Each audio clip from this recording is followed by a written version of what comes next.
ہماری election transmission Pakistan کی سب سے معتبر اور بڑی ٹرانسمیشن جاری ہے۔ کراچی کا رخ کریں گے جدھر 22 سیٹیں ڈائریکٹلی امپیکٹ کرتی ہیں کہ وزارت عظمیٰ اور حکومت بنانے کے لیے کون ایک اچھی پوزیشن میں ہے، اسٹرانگ پوزیشن میں ہے۔ کراچی کی 22 سیٹوں پہ سب کی نظریں مرکوز ہیں۔ آپ کو بتاتے چلے جلدی سے کہ ان 22 نشستوں میں سے 2018 میں ہو فیئرڈ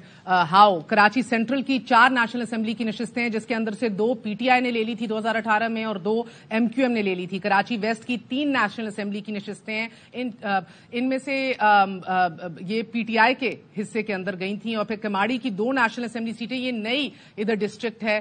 کراچی ویسٹ سے اس کو کارو آؤٹ کیا تھا، ابھی نوٹیفائی ہوئی ہے 2020 میں ہی، اور ایم کیو ایم کا یہ گلا رہا ہے کہ یہ ایتھنک لائنز پہ ڈیوائیڈ کرنے کے لیے اس کو کارو آؤٹ کیا گیا ہے۔ ادھر سے فیصل واڈا لاسٹ منٹ فتح یاب ہو گئے تھے، جیت گئے تھے۔ عبد القادر پٹیل بھی پیپلز پارٹی کے یہاں سے جیتے تھے۔ ساؤتھ کراچی 3 نیشنل اسمبلی سیٹیں ہیں، ان 3 میں سے 2 تحریک انصاف لے گئی تھی، ایک نیا حلقہ اس دفعہ،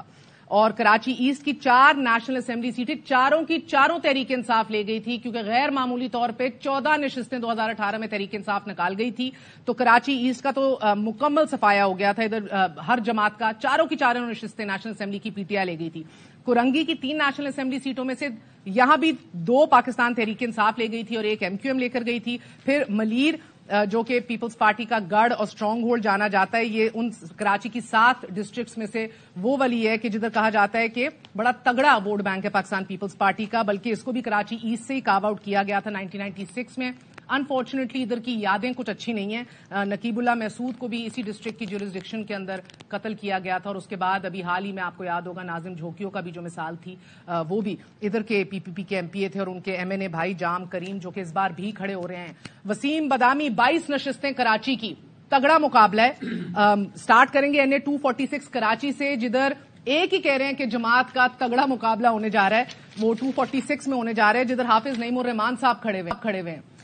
بار بار جماعت کا ذکر ہوتا ہے، انہی کی بات ہوتی ہے، مگر ان کے مد مقابل ایم کیو ایم کے امین الحق بھی ہیں۔ Is it a very very tough competition, یا آپ کو لگ رہا ہے کہ یہ ایم کیو ایم نکال لے گی، یا جماعت اور کچھ نہ نکالے ادھر سے یہ سیٹ تو پکی ہے؟ مجھے لگتا ہے کہ اگر جماعت اسلامی کراچی سے ایک نشست جیتتی ہے اگر، تو وہ یہ ہو سکتی ہے، لیکن مجھے لگتا ہے کہ اسی میں جو نیچے حافظ نعیم الرحمان صاحب پروونشل میں ہیں، اس میں ان کا جیتنے کا امکان زیادہ ہے۔ جماعت اسلامی کا الگ الگ ووٹ ہے کراچی میں، ایک جگہ پہ، کیونکہ حلقے بہت بڑے بڑے ہیں، شہر بہت بڑا، حلقے بھی بہت بڑے بڑے، ranging from one corner to اندر، تو جماعت کا اتنا کا ووٹ نہیں کہ وہ ایم این اے کی سیٹ نکال سکے۔ بلدیاتی میں اسی نے نکال لی، انہوں نے کیمپین بھی اچھی، اور چھوٹے چھوٹے ووٹ سے لوگ جیت جاتے ہیں، اور ایم کیو ایم کے بائک آؤٹ کا فیکٹر بھی تھا۔ سو ابھی بھی مجھے لگتا ہے کہ میں یہ نہیں کہوں گا کہ جناب یہاں سے نعیم الرحمان صاحب کلیئر کٹ جیت رہے ہیں، ابھی بھی M Q M has a very good chance ہے کہ وہ یہاں پہ جیت سکتی ہے۔ 2018 میں تحریک انصاف نکال گئی، لیکن 3-4 ہزار ووٹوں سے جیتی تھی، بالکل 3000 کا کوئی۔ اور دیکھیں واقفان حالیہ جانتے ہیں، بلکہ ہم متاثرین میں سے ہیں کہ کس طریقے سے یہی اسٹوڈیو جب ہم نشریات چل رہی تھی اور ہم کراچی کے رہتے اناؤنس کر رہے تھے، ایک دم بریک لگ گیا، پھر آدھا گھنٹہ ہو گیا، پھر 1 گھنٹہ ہو گیا، پھر 2 3 4 پھر ہم نے کہا ارے بھائی کراچی میں بتاؤ کیا ہوا؟ بڑی سیٹوں میں ہوا ہے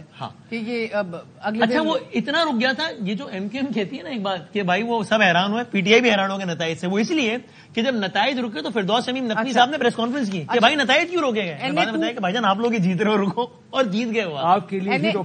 لیے روکیں گے۔